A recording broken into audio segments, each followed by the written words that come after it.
자, 수강생 여러분 반갑습니다. 금융하면 정석, 금융의 정석 김영석입니다.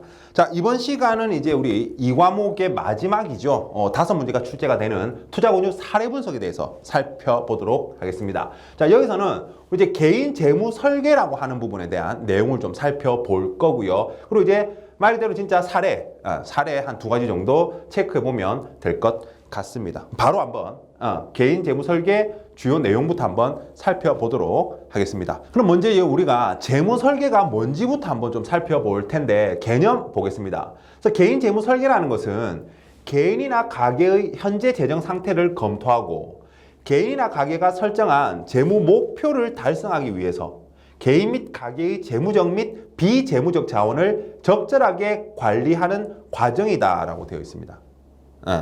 자, 계속 좀 읽어볼게요. 읽어보고 설명드릴게요. 자, 그리고 이제 재무 설계는 개인적 상황의 변화, 경제 환경의 변화, 생애 주기상의 변화 등을 고려하여 평생에 걸쳐 지속해서 이루어져야 한다라고 되어 있죠. 어떤 단기의 과정이다. 이러면 틀린 표현입니다. 이거 제일 고쳐서 잘 내고요, 시험에. 즉, 재무 설계는 일단 계획이 있고 일생 동안의 과정이며 체계적인 접근과 전략을 필요로 한다라고 되어 있습니다. 자, 이게 무슨 이야기냐라고 하면 우리가 이제 생애 주기 곡선이라고 있죠. 일반적으로 자, 이게 예를 들어서 이제 지출 곡선이다 라고 하면 우리가 이제 수입 곡선은 지출이라면 수입 곡선은 뭐 이런 식이죠. 이게 이제 수익 곡선입니다. 자, 이렇게 하면 이제 어떤 의미냐라고 했을 때 우리가 일단 어리고 젊을 때는 뭐 거의 첫 취업해서 한 1, 2년 정도까지는 우리가 일단 지출이 더 많죠. 그죠? 지출이 더 많아요. 그리고 이제 그때 이후부터는 이제 수입이 더 많아. 그러면 이때 열심히 벌어가지고 요때 뭐 학자금 대출 받은 것도 갚아야 되고, 그죠? 나중에 노후자금, 나이 들어서는 또 이제 내가 은퇴하면 지출이 더 많아질 텐데 이거 가지고 이거랑 이거를 커버해야 돼요. 우리 소위 인생 5대 자금이라고 하죠. 뭐 주택 마련 자금, 결혼 자금, 뭐 자녀 교육 자금, 은퇴 자금, 비상 예비 자금 뭐 이런 이야기를 하는데 요것들이 하나씩 살펴봤을 때 와, 진짜 요즘 뭐 M4 세대라고 하잖아요. 너무 힘들잖아요. 주택 너무 비싸고, 그죠? 그래서 결혼을 포기하니 다 포기하니 뭐 이런 말 하잖아요. 그러니까 이런 것들 어떤 이 재무적 목표만 해도 내가 뭐 주택 마련 자금이다. 예를 들어서 한 10억을 모아야 된다. 어떻게 10억을 모아요? 어쨌든 그 10억을 모으기 위해서 내가 열심히 뭔가 계획을 세우고 해야 된단 말이죠. 그런 게 단기간에 되겠어요? 아니죠. 지속적이고 평생에 걸쳐서 체계적인 어떤 접근과 전략을 가지고 해야 된단 말이죠. 이제 그런 걸 하는 게 개인 재무 설계란 말입니다. 재무 설계라는 거예요. 그죠? 그래서 필요하다라는 거죠.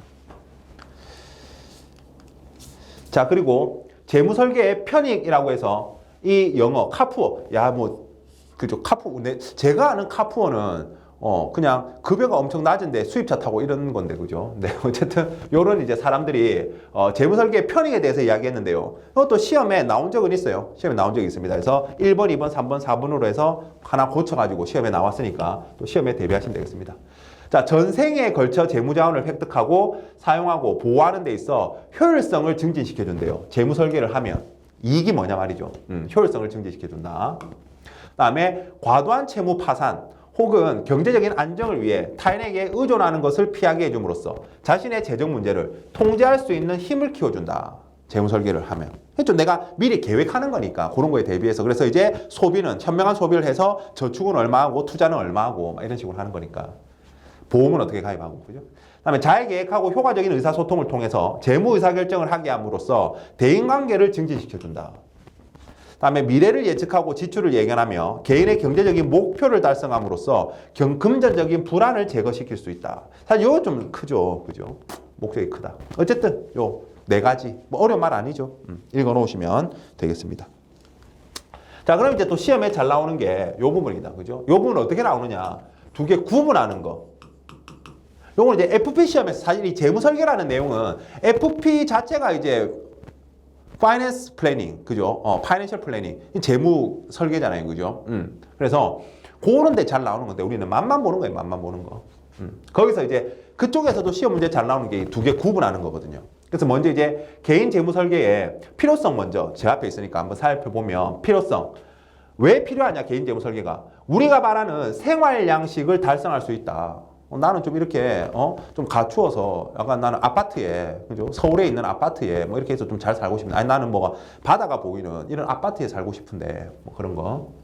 그다음에 생애 소비 만족의 극대화. 생애 소비 만족의 극대화. 효율적으로 재무 설계를 통해서 뭘 사고 이렇게 할 때, 그죠? 미래의 불확실성에 대한 대비. 그래서 여기서는 뭐 물가 상승이라든지 이자율 변동감 같은 거 뿐만 아니라 우리가 뭐 실업과 질병 이런 것들, 그죠? 이런 불확실성에 대한 대비. 그리고 이제 사회 경제적 환경의 변화에 대비한다라는 거죠, 역시. 그래서 금융자산이 증대하고 있고, 지금 금융 자유화에 따른 금융 상품이 다양화되고 있고, 평균 수명의 연장과 고령 사회로 진입하고 있는 상황에서, 그래서 우리가 소득 없이 살아있는 기간이 긴 상황에서, 그죠? 이런 사회 경제적 환경의 변화 때문에라도 개인 재무 설계가 필요하다. 그럼 이제 개인 재무 설계의 목표는 뭐냐? 소득과 부의 극대화, 효율적 소비의 실천, 재무 생활 만족의 발견. 이런 필요성을 이제 달성하는 게 목표다는 거죠. 한마디로 얘기하면. 재무 안정감의 달성. 노후 대비를 위한 부의 축적. 그러니까 이런 게 필요하다, 이게 필요성이었다면 이거를 달성하는 것들이 목표다라는 겁니다. 달성하는 것들이 목표다. 그래서 좀 말장난 같지만 구분 좀 하실 수 있으시면 좋겠습니다. 이쪽에서 시험에 나오면 거의 이거밖에 나올 게 없어요. 아니면 이제 요거 설명 조금인데 그런 것도 쉽게 맞출 수 있습니다. 그래서 제가 그랬다고 하지 마십시오. 그래서 이건 뭐 앞글자만 좀 이렇게 따가지고 좀 책상에 좀 써놓고 딱 컨닝하고 이런 어쨌든 이제 컨닝하라고 한 게 아닙니다. 네. 필요성입니다. 자, 그리고 개인 재무 설계 목표를 달성하기 위한 주요 단계입니다. 전생에 걸친 완벽한 재무 설계를 해야 되는 거고, 자, 그리고 이거는 이제 연결하는 시험 문제 잘 나옵니다. 연결하는 시험 문제. 효율적인 수입과 지출의 관리는 뭐냐? 신용관리다. 개인 신용관리. 그리고 소득과 자산의 보호 해야 되겠죠. 이거는 개인 위험 관리다. 그 다음에 자산의 증대, 이건 이제 투자 관리다. 라는 거죠. 그리고 노후 설계와 상속은 은퇴 설계 및 세금 관리다라는 거죠. 이렇게 연결하는 거. 바르게 연결되지 않은 것은 이런 것들 찾으시면 되겠습니다. 그래서 목표를 달성하기 위해서 요런 이제 단계별로, 그죠? 요런 관리를 한다라는 거죠. 자, 그럼 우리 재무 설계 절차. 이건 뭐 순서대로 나열된 것은 으로도 나올 수 있고요. 가장 기본적으로. 아니면 각 이제 내용들 보시면 되겠습니다. 일단 첫 번째 고객 관련 자료 수집입니다. 그리고 그 수집한 자료를 바탕으로 재정 상태를 평가하는 거죠. 어떤 자료를 수집할 거냐? 양적 자료와 질적 자료로 구분해서 양적 자료로는 대출사항, 대출이 있니? 부동산, 뭐 자가니, 전세니, 월세니, 소득, 뭐 연봉은 얼마니? 보험가입 한 게 있으면 보장 범위가 얼마니? 뭐 이런 것들, 양적 자료. 이제 질적 자료는 이 사람이 이제 위험 인덱 수준, 위험을 얼마나 좋아하냐? 왜? 위험을 좋아할수록 약간 고수익을 추구해 볼 수 있으니까. 그다음에 투자 상품에 대한 경험, 그다음에 생명보험에 대한 태도, 좋아하는지 안 좋아. 보험은 무조건 싫어하는 사람도 있잖아요, 그죠? 자, 그리고 이제 재정 상태 평가입니다. 그래서 요거 또 자료 수집도 이것도 구분해가지고 양적 자료와 질적 자료 구분해서 알아두시면 되겠습니다. 그 재정 상태 평가는 이제 자산 상태표, 우리 마치 이제 그 재무 상태표처럼 개인 자산 상태표, 자산과 부채와 이제 자본 이렇게 나눠가지고, 그죠? 해보고, 아니면은 개인 현금 수지 상태표, 수입과 지출, 그죠? 그래서 이 사람의 들어오는 돈, 나가는 돈을 딱 이렇게 한 1년이면 1년 이래가지고 해서 판단해 볼 수 있겠죠. 그리고 이제 이거를 바탕으로 해서 우리가 마치 이제 재무 비율, 기업의 재무 비율 가지고 평가하듯이 안정성과 수익성 뭐 이런 것들을 판단해 볼 수 있죠. 그래서 성장성 지표, 뭐 안정성 지표 같은 것들을 이제 계산해 내 가지고 판단해 볼 수 있겠다라는 겁니다. 뭐가 있는지는 알 필요는 없고요, 우리 수준에서. 다음에 재무 목표, 이제 두 번째는 재무 목표 설정입니다. 이제 그 바탕이 됐으면 재무 목표를 이제 설정하는 거죠. 자, 그럼 이제 재무 목표는 당연한 이야기지만 현실적이고 구체적이어야 한다. 그리고 측정 가능한 용어로 기술되어져야 된다. 재무 목표는. 그래서 이제 뭐 나는 주택 마련, 아니면은 뭐 은퇴 자금 이렇게, 그죠? 그래서 여러 개일 경우에는 우선순위를 결정한다. 그리고 거기에 취할 행동의 종류가 포함되어 있어야 된다. 자, 그리고 세 번째 단계가 이제 재무목표 달성을 위한 대안을 모색하고 그 대안들을 평가해 보는 거죠. 그리고 이제 가장 좋은 걸 계획 실행한다라는 거죠. 그리고 이제 재평가와 수정해 보는 거답니다. 이 순서. 그러니까 처음이 정보 수집, 그 다음이 목표 설정, 그 다음은 뭐 쭉 하기 쉽다, 그죠?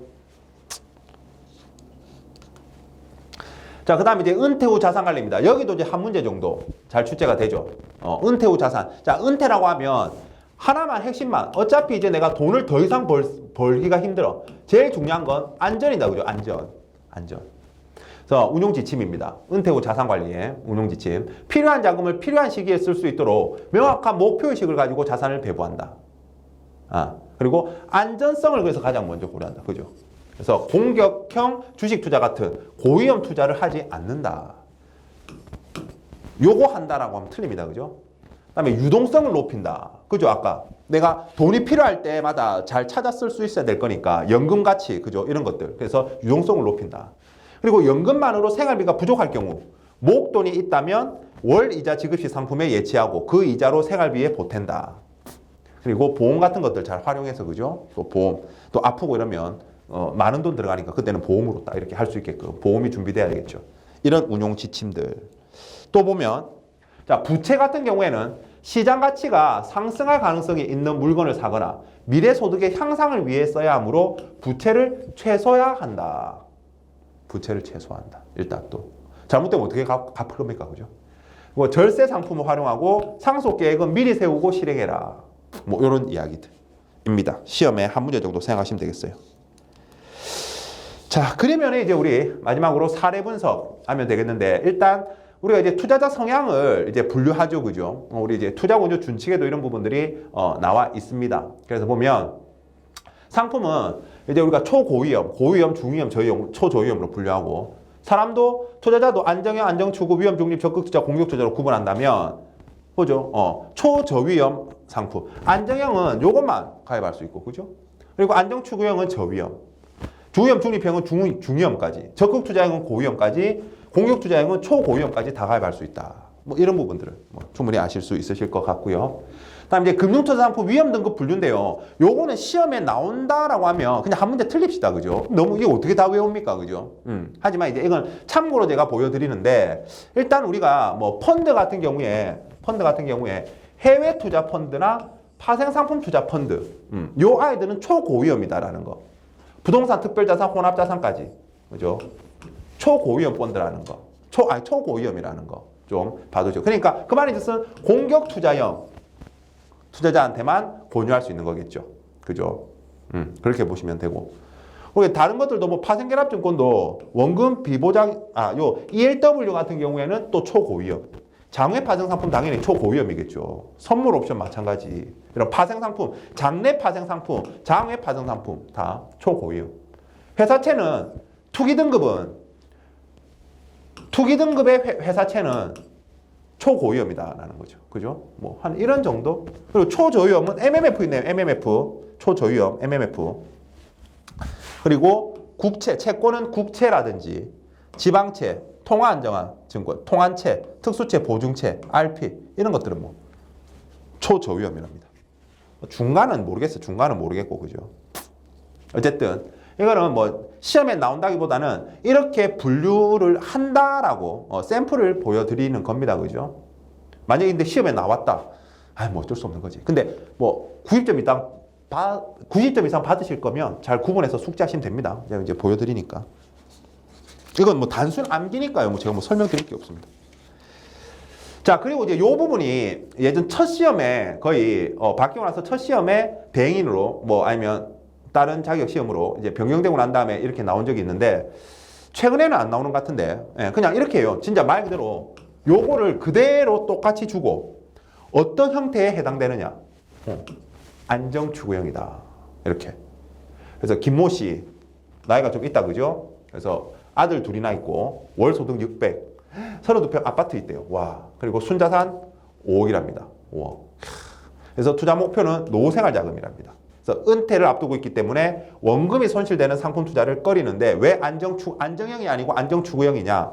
투자 경험은 주식, 파생 상품 등 다양한 금융 상품에 해방한 지식이 있고, 그죠? 돈도 어느 정도 있고, 하니까 이제 안정추구형인 거죠. 이렇게 지었습니다. 그래서 어쨌든 그냥 이거는 안정추구형이다 이렇게 외우시면 되고요. 이게 협회 사례니까요.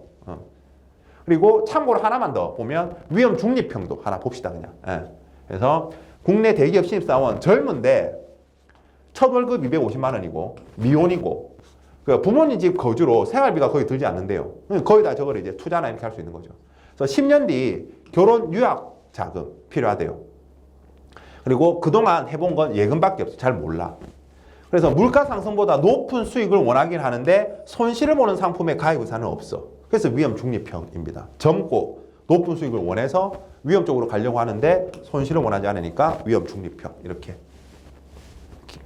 분류했다라고 보시면 되겠습니다. 그래서 그냥 다른 거 아니고 여기서는 제가 두 개를 보여드린 이유는 요 문구가 나오면 요 형태다. 아까 방금 그 문구가 나오면 안정추구형이다. 이거를 맞추라는 부분입니다. 자, 이렇게 하면 이제 투자 권유 사례 분석까지 다 살펴봤네요.